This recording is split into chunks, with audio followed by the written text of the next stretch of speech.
Hello, welcome back to our last lecture of Applied Statistics. Today we're gonna finish the inferential statistics by talking about hypothesis testing. So let's have a look. So confidence intervals from last time we already did. So hypothesis testing. What we want to know in hypothesis testing is basically we've got a model and data, and we want to see they match up. So often, we have some data and we have some idea like what population, what model the data should come from. For example, you roll a dice, get like numbers, and you know what a perfect die, what behavior that would be, and particularly what the sample mean should be. And then you can test, does that model of a perfect die, does that support the data you have, or what are the chances of obtaining your data? And if the chance is too small, we reject this hypothesis. We say like, no, something must be wrong with this die. It doesn't come from this model, the data comes from like an alternative model. That's the idea. There's one modification of this as well. In absence of a model and one data set, we can have two data sets, and we could ask a question, does data A and data B, do they stem from both from the same system or from the same population? Kind of background is, let's say you do like a clinical trial. You give like medicine to one group that produces data set A, and placebo medicine to data population B that produces data set B, and then you want to find out afterwards if one group is healthier than the other. So the null hypothesis would be they're the same, so no difference. But if then you find significant differences in, like, let's say, some health values or something you can measure, then you can say, okay, there's some effect in this medicine. So this is like the most simple approach how to test hypotheses. Okay, how do we do this? Let's look at some kind of the mathematical aspect of this. It's basically the same as confidence intervals. So again, we've got a t-value. That's just how many standard errors are we apart. We've already calculated that before, and obviously the t-value is the distance in actual terms divided by the standard error. So this is the standard error, and this is kind of the distance between sample mean and the model. So this graphic here assumes we've got a model that gives us a expectation value and a standard deviation, and we've got some data that has a sample mean. So we're comparing sample mean and expectation value. What's the difference in terms of standard errors? And that's our t-value. And then once we know, okay, this is like, 2 sigmas, for example. That's our t-value. Then we can ask a question, what's the probability to find a value out here, this far away? So we can, this area here, this gives us the p-value. So the p-value obviously is 1 minus the standard normal distribution of t absolute. We've done all this before. Fairly straightforward working with the Gaussian distribution. Okay, this is the easiest way it could be. a little bit more complicated if we don't have a model that has a standard deviation, but we only have a sample standard deviation from our data set. Yeah, we just briefly mentioned it before. The procedure is more or less the same. Again, we kind of take the difference between expectation value and sample mean. Yeah, the difference here, we calculate that and then divide it by, well, we don't know the actual standard error, but we can infer it. So we're using the sample standard deviation to calculate this, and then we have to use the student t distribution. Yeah.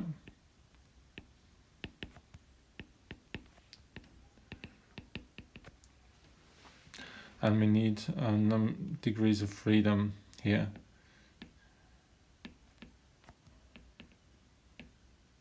So again, same idea, just a different distribution we're using, also possible. We're gonna, just wanted to mention it, we're not gonna use the student t distribution in this course. And then there's the third option. Now we have two data sets. So we've got dataset A with a number of samples, NA, sample mean, XA bar, and a sample standard deviation. And the same with dataset B. So now we need to combine them. The obvious one is the difference. So we look at the two sample means and look at how far they are apart. Yeah. XA means minus XB, that's basically this distance here. Okay, then we need to normalize it by the standard error, and there's a tricky bit. So standard error is sample standard deviation divided by square root of number. We don't have a coherent number. There's NA and there's NB, so we combine them by 1 over NA plus 1 over NB, and then take the square root of that. So that's how we combine two different numbers, two different sample sizes. And then we also have two separate standard deviations here. So we need to combine them as well in this formula. And there's this formula down here that looks a bit more complicated. We just have to accept at the moment that this is how it is calculated. I'm not going to try and motivate or show you how you get there. You can look in the literature if you're interested. So then we have our standard error here. So distance divided by standard errors gives our t value. So now we know, okay, there are so many standard errors apart, those two sample means. And now we need the p value, the probability. And the difference now is we have to look on both sides, because before, if we had like the model predicts this, and then we get a t value out here, our question is like, how likely is it that we get a point this or value this high or even higher? It's like clear relationship model data. So here's the model here in the middle, and then we've got our data. So with like two datas, it's not really, I label them data A and B, but it could also label them data B and data A. Like, I can't tell you which one is A and which one is B. I can swap it around.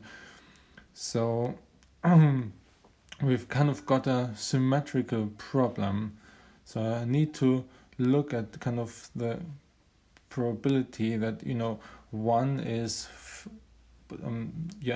number of t standard errors out on either side, because it's symmetric. I could swap the names A and B, and then it would be on the other side. So now we're looking at the probability of this blue area here. I'm just coloring. So we get this by taking 1 minus t of small t absolute and plus t of minus t absolute. Yeah, we're taking like kind of both of those. The kind of value f here, like obviously the t is the student t distribution. Yeah, student t. There's this f in here, number of degrees of freedom, which also has a complicated formula because with like 2 samples I need to agree on a degree of freedom. This is going a bit too far. There's like this Satterthwaite formula. You can look it up, but yeah, essentially we're just going to ignore that detail because we also don't want to talk about student t for too much. So this is already quite complicated to put it all together. But yeah, then you come up with your p-value. And what do you do once you have a p-value? Well, just like with the confidence intervals, now we do the hypothesis test by saying like, okay, if our data is too far apart or the data is too far away from the model, so we say there's a significance level gamma. If probability is too small, so if we're like out here, then we reject the whole thing. Yeah, and interestingly, obviously, if the p-value is smaller than gamma, so the probability that we obtain this is smaller. Yeah, we're talking about a smaller area. Yeah, if this is smaller than gamma, we reject it, and if the p-value, so the probability we get this data from the model in a natural way, just by chance, is bigger than gamma, then we accept it. And typical gammas are maybe 10%, 0.1. Some people also use 0.05, 5%. You know, it depends a bit on what you look at. The choice of gamma, we talked a little bit about this with the confidence intervals, is kind of a tricky bit, and it also will produce errors. So just quickly wanna look at those. And in hypothesis testing, we distinguish 2 different types of error, type 1 error and type 2 error. So which is which? What do that mean? So type 1 error means that we reject our hypothesis. So we say like, okay, the data that we've got does not stem from the given model, or the 2 data sets we have are not from the same model. So we reject that, but it was actually true. This happens really normally with probability gamma, because, you know, if gamma is, let's say, 10%, 10% of samples we randomly get will have a p-value that is smaller. So we're just gonna, if we do this, the test n times, so n times gamma cases we're gonna reject. So 10% of cases we're gonna falsely reject. And the only thing we can do is we decrease gamma. We could say, okay, let's go to here. Let's go to, I don't know, 5% or 1%. Yeah. This is the one option.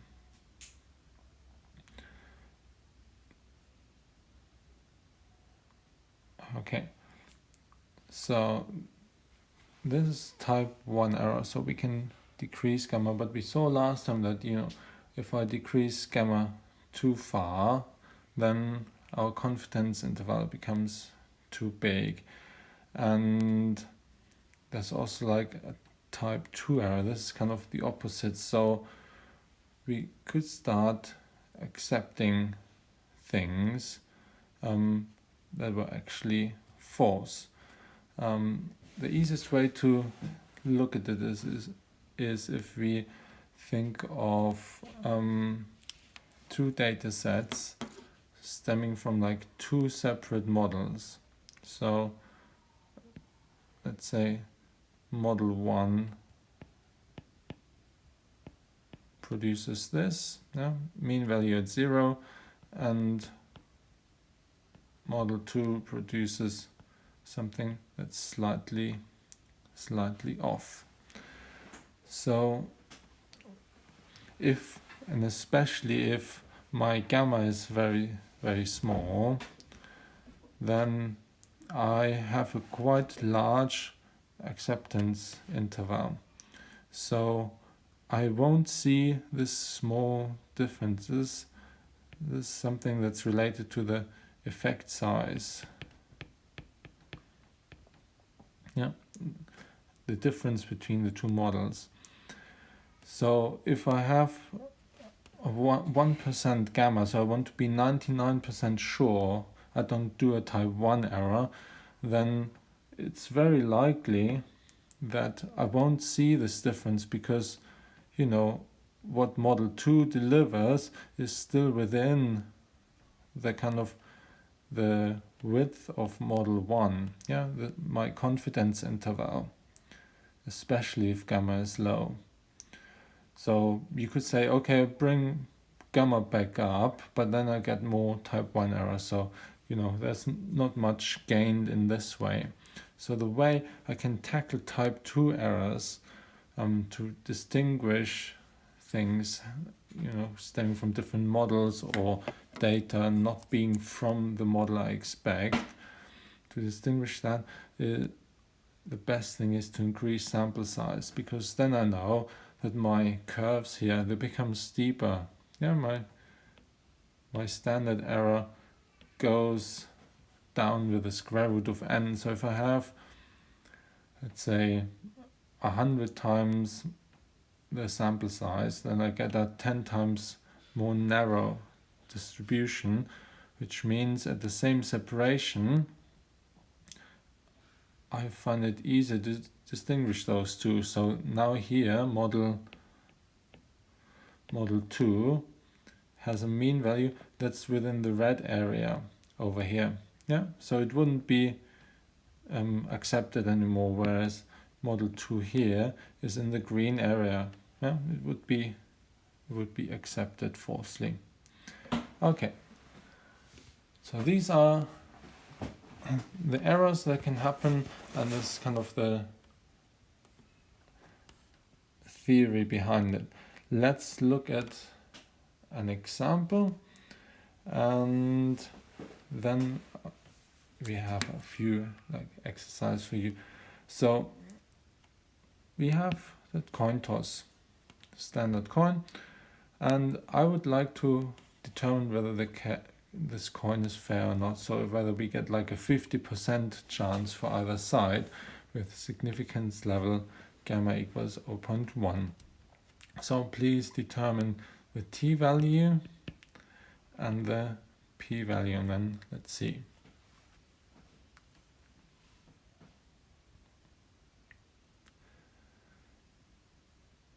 Yeah, have we done it? Perfect. So what I look at obviously is, let's say this is a 0 and this is a 1, then my sample mean is 3 divided by 4, 0.75. And I would expect for fair die, I would expect 0.5. This is what we expect. So there's a difference between fair and my sample of 0.25. So this is the number I have here, yeah, x bar minus mu. And now I need to normalize that by the standard error.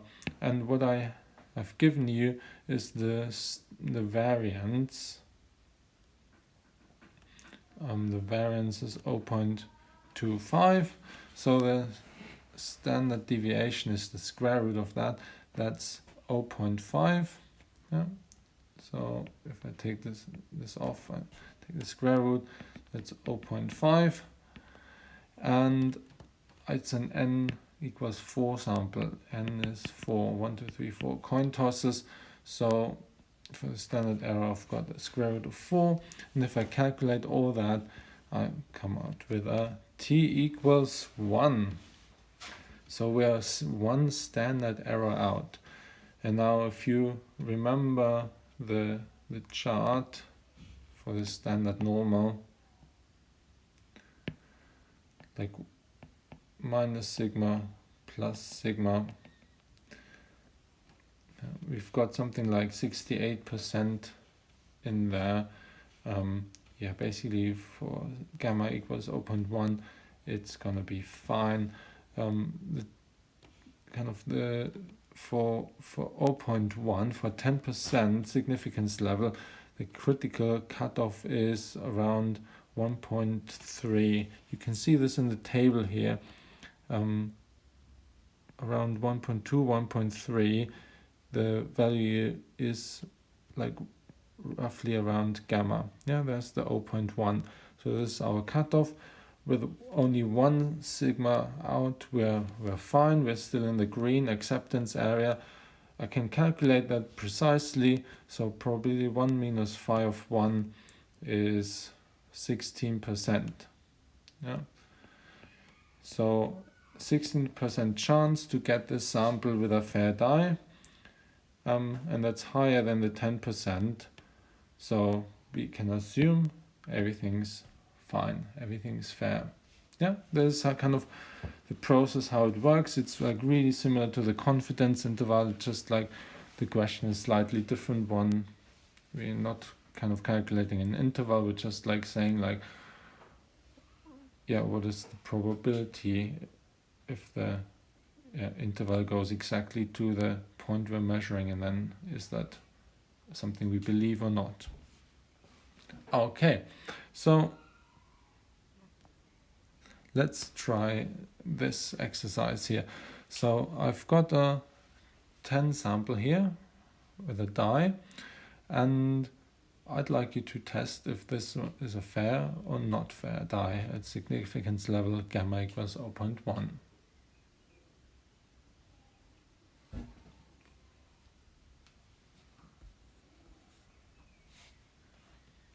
Exactly.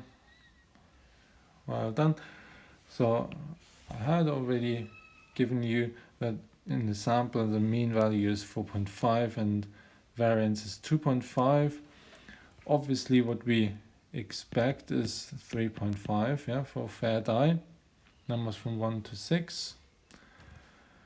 And yeah, so let's calculate the t-value. Again, difference is 1. And then standard error is square root of the variance divided by square root of n. It's a 10 sample, n is 10, and out comes 2. And from above we already know 2 standard deviations out, that's too much. And I can look it up. 2 standard deviations here, I get only 2.3%. 2% chance that we get the sample on a natural way. That's too low for us. We say like that's less than 10%. So we don't accept such a unlikely probability. We reject this. So the die is not fair, is our conclusion. You know, and we could be wrong, but yeah, that's just in the nature of things. So we don't get clear answers, we just get probabilities. Excellent. just to like show you a little bit more how relevant all this is, I've just copied in a quick example from psychology. So obviously there's a study that uses hypothesis testing. Basically, it's looking at depressed children, and when they see, it's a little bit small here on the slide, but I think you can see it a bit better at home on your PDFs. If you look at these 16 faces and they're all frowning and only one is smiling, then depressed kids find it harder to find the smiling one. Can you see it? Yeah, there it is. So non-depressed kids are a lot quicker to find the smiling face within the frowning ones. Like depressed children kind of get more distracted by someone frowning at them and like worrying about it. So in this way you can like test for depression and associated effects. And what I'm on about is, in this paper they report a lot of different values, and first one is we've got a test group and we've got an experimental and a control group. And first thing is you need to like show that there's no other obvious difference between those two groups if you're later on trying to like prove a point. So you have to show the age difference, for example, is the same or is not significant. So if you look at it, in the experimental group, the mean of age was 16.43 years, and in the control group 16.31, and the standard deviation is like 0.8. So we can just use that, just like it's here in the paper. This is the formula that I showed you in the beginning. So we take the difference between the two sample means. So 16.43 minus 16.31 divided by the standard error. And the standard error, it's a bit easier here because standard deviation, here I find the kind of whole sample standard deviation, that's 0.8. I just copy this in here. And then I've got the sample sizes, experimental group 75, control group 30. So I'll just put this in this formula that I've had at the beginning. Now it comes a t-value of 0.7. And I think we're at the significance level of 10%. You already know 0.7 sigmas, that should be fine. And yeah, you can calculate it with the formula I had in the beginning, this one here, and use the student t-distribution if you're at home with MATLAB, or you can just like use the standard normal distribution. That's close enough because we've got 53 degrees of freedom, so you probably almost won't see any difference, and you get 50% chance. Yeah, so that's really high, 50% chance that this sample comes out like this normally. So we accept that, and we accept that there's no significant age difference between both groups, which is important if you then make like other claims about these groups. So I've shown you this to show how relevant hypothesis testing is, but also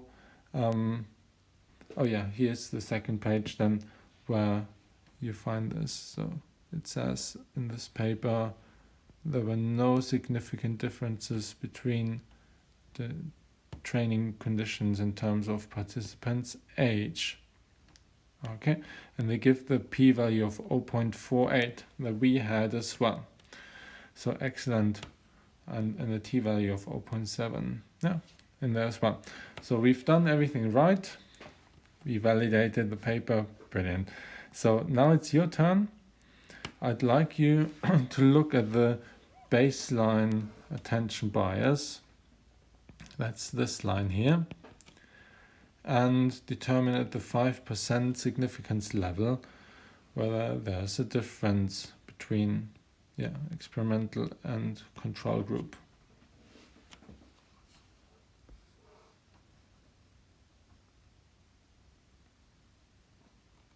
Perfect. Yeah, so what you do again, just have a quick look. So baseline attention bias, we take the two values here and calculate the difference. It's this term, divide by the number of standard deviations, and standard deviation is 26.5. We put that down here, and then the numbers I've shown you that haven't changed, 1375, put in there, and we get t value of roughly 1, a little bit less. So also the p-value is then 34. I've just calculated that with a normal standard deviation, but the symmetrical one on both sides, and it's not significant. 34% chance of this happening naturally. So this is what we want. This is like the baseline attention bias. So before any treatment or any training happened, the two groups are identical.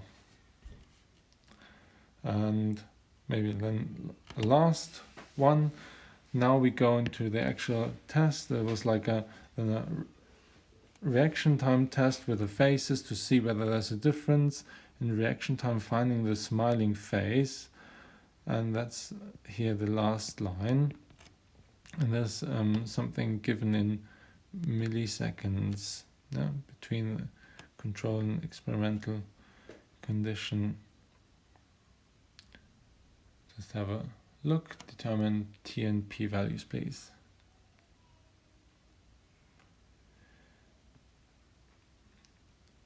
Exactly. So t value calculated the same way. So these numbers go here. The standard deviation I get from the front, and the numbers we've talked about.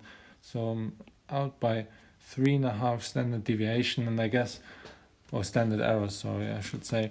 And obviously you already know that's a lot. And the p-value for this comes out as really tiny. It's like only a few hundredths of a percent. So we've got a significant difference suddenly. Very significant difference between control and experimental group in this respect. And this is how science papers use hypothesis testing. So quite a key skill to know what's going on, how things are calculated. Then in reality, obviously there are quite a lot of complicated formulas, and there's softwares out there like SPSS and other ones are that help you get those numbers straight. But it's really good to know where they come from. All right, that's it for today. I want to stop here. Thanks for your attention, following the course over all 6 lectures. And I hope you enjoyed it, and I'm hopefully gonna see you in person soon. Take care.